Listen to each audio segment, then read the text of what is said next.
School സമയത്തിൽ നടപ്പാക്കിയ മാറ്റം ഈ അക്കാദമിക് വർഷം അതേ രീതിയിൽ തുടരും.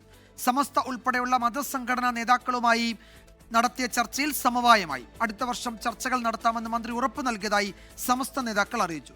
സമയമാറ്റത്തിന്റെ സാഹചര്യം യോഗത്തിൽ വിശദീകരിച്ചെന്ന് മന്ത്രി വി ശിവൻകുട്ടി പറഞ്ഞു.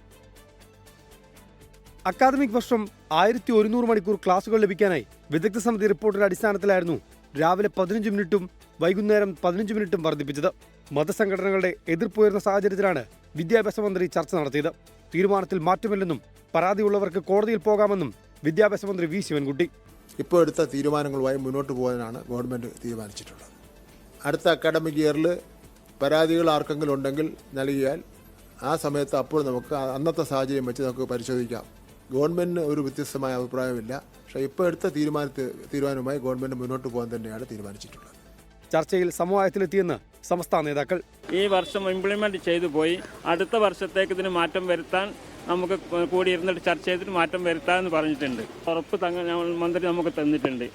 ഈ വർഷം ഇത് ഇംപ്ലിമെന്റ് ചെയ്ത് കോടതിയിൽ അത് അവതരിപ്പിച്ചതുകൊണ്ടുള്ള ഒരു പ്രയാസം അത് സഹകരിച്ചുകൊണ്ട് അടുത്ത വർഷം എല്ലാവരുമായി ചർച്ച ചെയ്ത് ഇതിന് പരിഹാരം ഉണ്ടാക്കാം എന്ന രീതിയിൽ വിദ്യാഭ്യാസ മന്ത്രി പറഞ്ഞിട്ടുണ്ട്. 22 സ്കൂൾ മാനേജ്മെന്റ് പ്രതിനിധികളാണ് ചർച്ചയിൽ പങ്കെടുത്തത്.